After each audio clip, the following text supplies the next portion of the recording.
Well, hey there team, welcome back to the channel and welcome back to some more Hardspace Shipbreaker as we continue to poke and prod and come up with, well, I suppose just explore the secrets of the industrial gecko and see how the shell and all that is connected in. So we did get a clean cut on the nose. We found if we just do the 4 supporting structures on the cockpit and then some of the supporting struts, we can cut the nose away. We do have to do it in 2 halves because there does seem to be some sort of upward limit on the max sort of weight that a grapple can pull. So we'll have to cut the nose in half. And then the sort of top sections in the center, they come away fairly well as well. Same thing, we've got to put them in 2 halves for weight issues. And then we were explosively decompressing the airlocks because that seems to cut them off clean. But we need to investigate them before. We can't just do them straight away because if there are like heat sinks or anything like that, they need to be dealt with because that was potentially holding the sides on. So yeah, and then there's the sort of back bottom of the ship that we need to investigate and see if we can pull that away in a similar sort of fashion, I suppose. Anyway, let's bloody get into it. The Thunder Benoit. Let's give him a red hot go.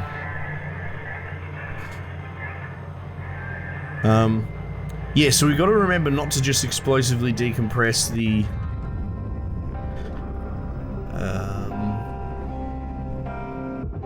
ship straight away, because there might be heat sinks to interfere.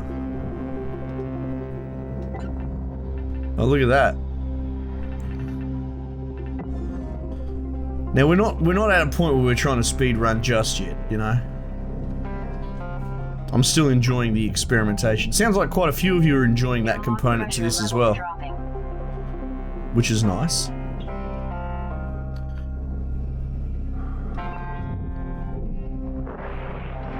Pressure levels increasing.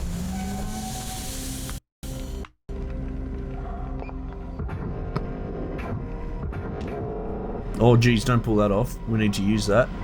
Shit, I broke it.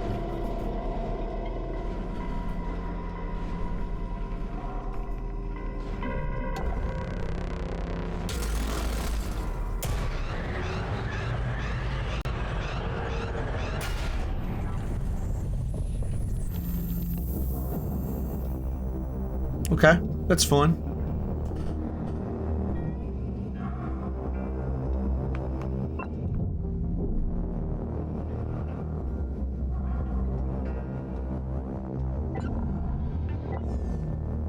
Cycle.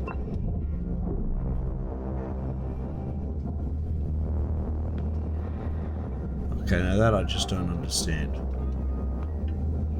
It's...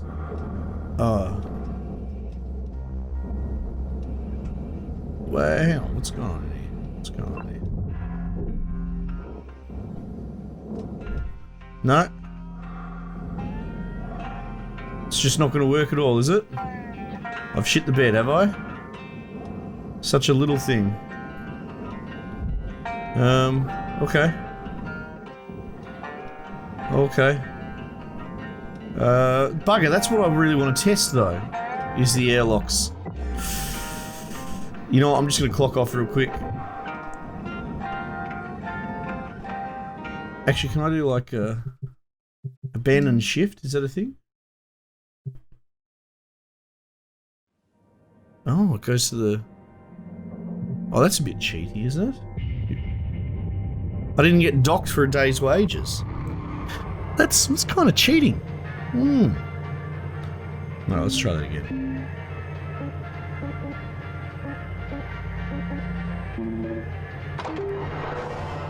Grab this one. Try not to accidentally grapple the bloody... What are the odds, you know? Grappling the atmospheric regulator or whatever you call it. Whoopsie doodle.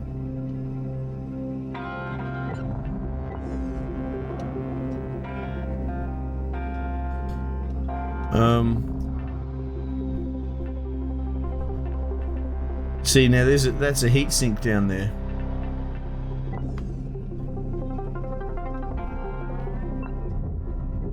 Airlock pressure levels dropping.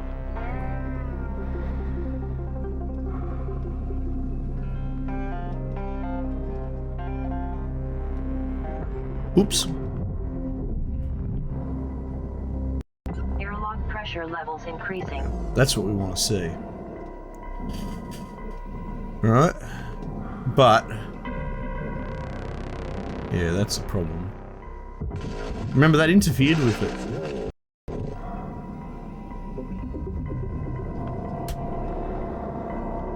Alright, so that should work now.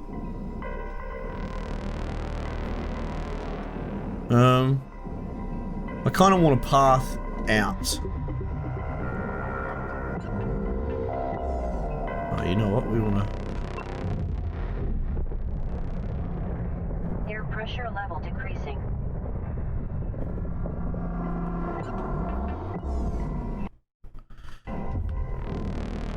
We'll cycle these. Air pressure level decreasing. You know what? I'll grab them because they're there. Oh. Apparently that was one of our work orders. Not that we even look at those anymore.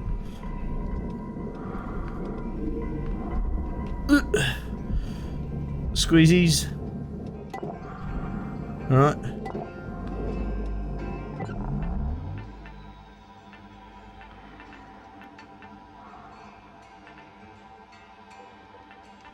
Will it work on those ones? Let's try that out.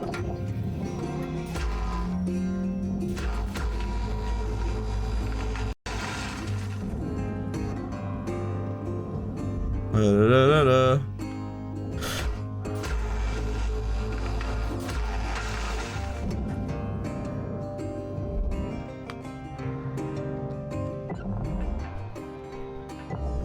Okay.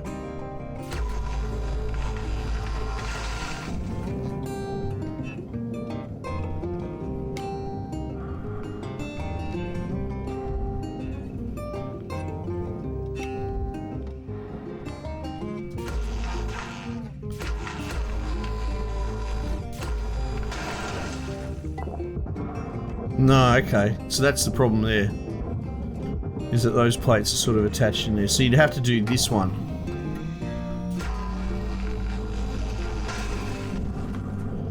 Da-da-da-da-da.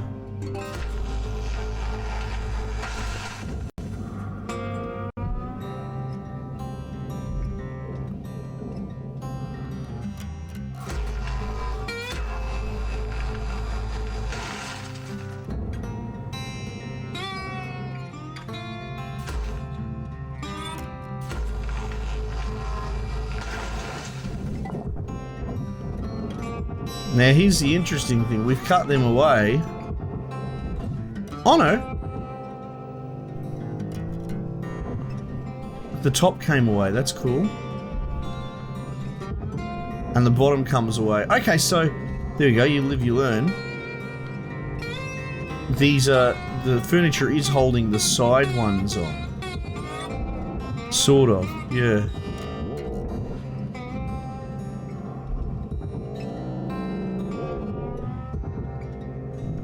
Oh, maybe not?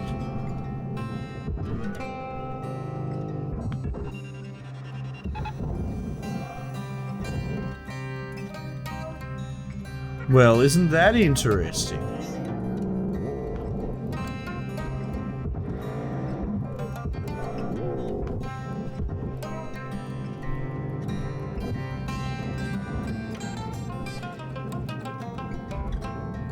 Makes a man wonder. I think it might be that it's getting sort of gently held on by. Jeez, the audio's having a hard time. I think that's holding it on, technically.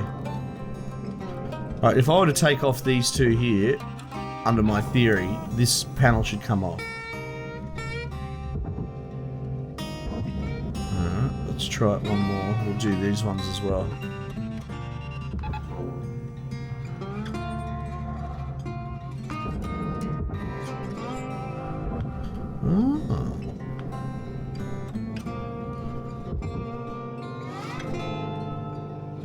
What is going on here?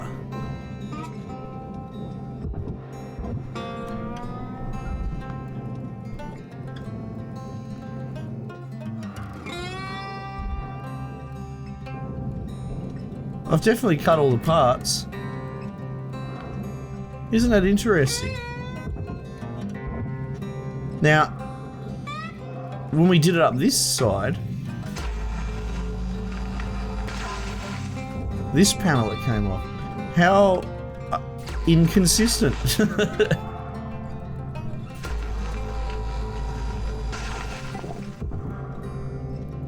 So this one does come away. Right, so we kind of lucked out when we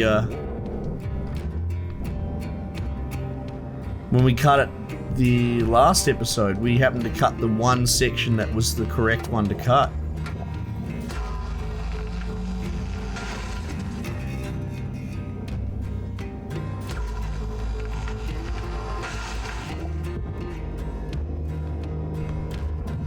Right, and I just wanted to see if it would come away. It won't, because there's still this furniture part attaching it.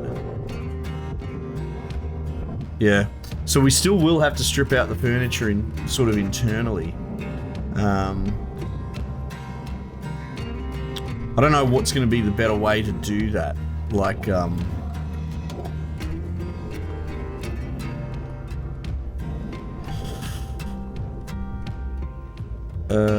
me think. Yeah, we'll come up with a strategy with that. Maybe there's a way that maybe we burn out one of the panels and slip in to unfasten that furniture that's holding it on from the inside to save us having to go all the way through. Having said that, we might want to decompress it anyway. I kind of want to see if I can keep the center.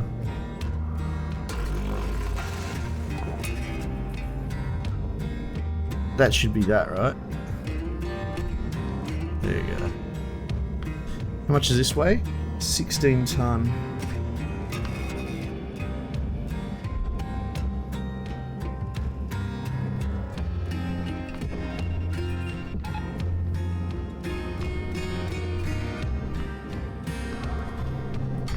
Yeah, this should be detached, right?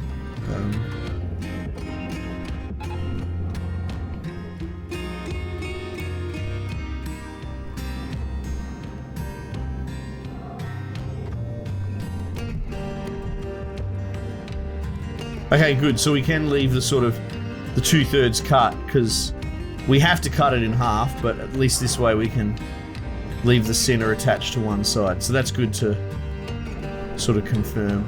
Happy with that. Alright. That's cool. I'm pretty happy with the sort of the meta nose cut. Right, so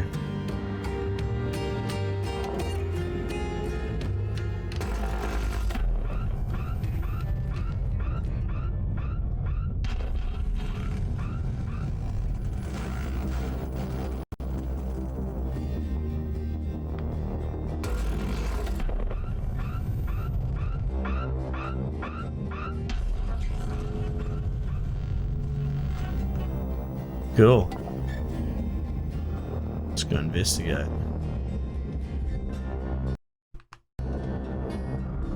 Object accepted for processing. Credits deposited. Now see, because there's cargo doors in the top, there's no keel. That's the difference. That's why. So there is a different keel setup depending on the ship. Because this has cargo doors, it's a lot easier. We don't have to mess around with that keel. Interesting. So this bit somehow survived. Why is that? That makes me a little bit cross that there's some inconsistency there. You know what I mean? I was hoping to get a fully clean blowout. But that's left a tiny bit there on that side. And a tiny bit there on this side. Alright, Cutter, you got 5 minutes left of this shift before they turn the lights out on you. It'll pattern. We wrap.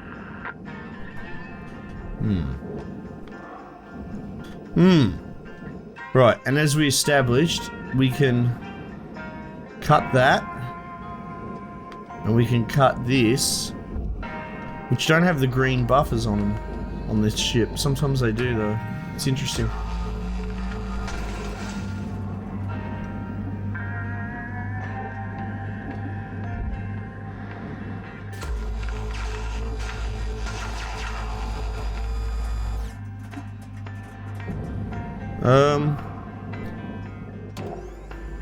Alright, and these are our cuts for this.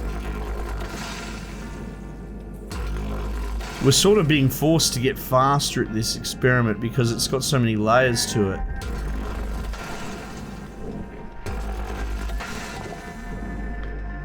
The only thing left was to cut that in half, right?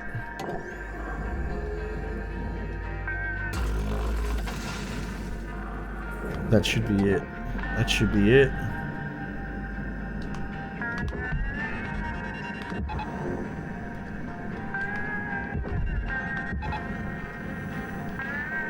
Right? Except that's got no line of sight. Alright, so that's working. Well, the doors come straight apart as well. That's really good. I didn't mean to do that. Like, I didn't really think about that.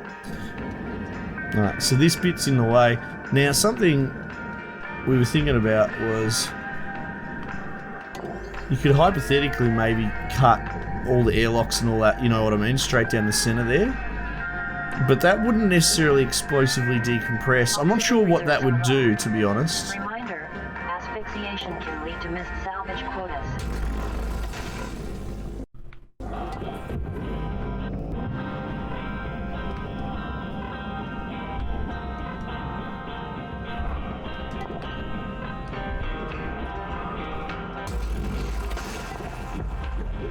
Alright, at least it's not being held down by that, so that's good.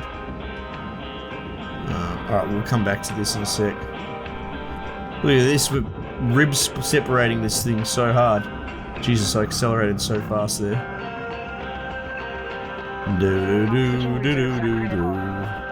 Affordable oxygen supplies are available for purchase at the master jet. Oxygen levels stabilizing.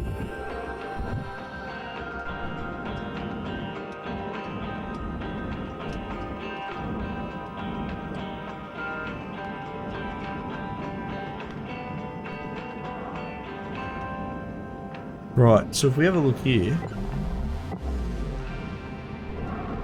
what's actually attaching this rear, you know, I call it superstructure, I don't know what else term to call it that, it's incorrect. Under shipbuilding rules, it is the incorrect term.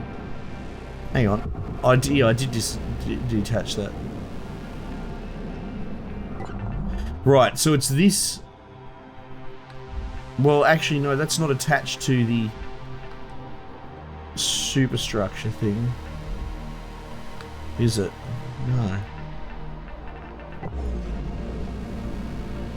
So the interesting thing is the only thing really attaching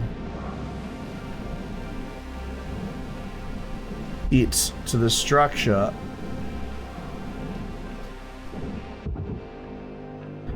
is actually the entanglement of all the pipes and that. Let's put a bow on this shift.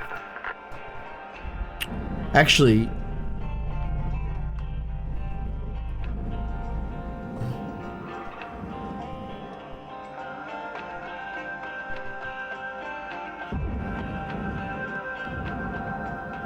oh my, I don't think I'm gonna have time to do it, but let's just check. Alright, that's not attached anymore, that's cool, but that might still be attached here. No, it's not. Okay, so that was, even though it's a bit messy around the edges, it's still a clean cut. I think, hear me on this one, I'm pretty sure that this rear shell, the only thing attaching it right now is the buckles on the thrusters, right? So if I were to go out and cut all those thruster plates and tether, how much does this weigh? 68 ton. 23. Okay, so it doesn't recognize them as attached. It doesn't recognize them as attached, even though they're buckled on. Yeah, I just got to think about that. Well, hang on. What are the thrusters attached to? They're attached to the pipe network. Yeah, but well, actually, no. The fuel pipes are definitely attached to the core. Yeah, I'm right. Yeah. If we were to burn out those plates, the thruster plates, in that state that it was in, But how much was it? 68 ton, which is too much to pull it away. How the fuck is that rear end 68 ton? Oh, you know what? It's because it's the whole bottom of the ship still attached to it as well. Right. Right, so we're going to have to cut somewhere along there as well. Yeah, if we can separate the bottom from the rear in that current sort of state, then we can pull them away, splay them as you will. And then we've got the plates. Yeah, the plates holding the back in. Yeah, that's cool. We're getting there, team. We're getting there. Where are we going? Nowhere in particular. We're just sort of understanding the ship and pulling it apart, and, you know, we've learned so much. Especially like the magic glue that the devs hide from us. Like, no offense to them, I say fair play. You can't expect the ship to be behaved perfectly 100% in the proper physics system. You know, we've seen all sorts of physics snafus, like people still get the shooting fuel canister glitch. I've only ever had that once. Yeah, okay, cool. But we're moving a lot faster. I guess one of the things I'd be what I'm curious about is what's the fastest way to get into the ship? Because there might be a way to explosively decombust a way in safely, / if it doesn't decombust, we can still get in anyway, so it doesn't matter. Like, we have seen in the main hold that if you do blow out the sort of cargo doors and that, the game doesn't seem to care terribly much. So we got to find a little cut that we can do that. And it probably isn't going to be near the front because of all the coolant. Because my problem is when we go in through the airlock, like, okay, so say we detect that there's a bloody coolant, a heat sink in there. So we need to move that heat sink before we can before we can explosively decompress the airlocks. So I'd have to cycle through the airlock, go in, take that thing off, cycle back through the airlock to get out. You know what I mean? We need a quicker way in and out. We just got to figure out where that way is. I'd be curious. We got to play with it. We got to figure it all out. I wonder what happens if we blow the glass out on the cockpit, actually. Because we don't necessarily want to damage all the internals inside the cockpit either, because, you know, this is all about sort of just pulling it apart to get maximum salvage. So there's a scenario where we end up salvaging everything in the cockpit. But I wonder if that would do something. I'm not sure. Okay, but yeah, this is making my brain hurt. We're going to have a good think about that. I'd be curious what people have to say. But yeah, finding a quick path in and out. I mean, once we start pulling the ship apart, who gives a shit sort of thing. But we still need that sort of ingress point, I think. And if we can avoid using the airlocks, that'd be fantastic. But yeah. Alright, team, thanks again for joining me. Might just leave it there for the time being, and I'll catch you guys on the next one.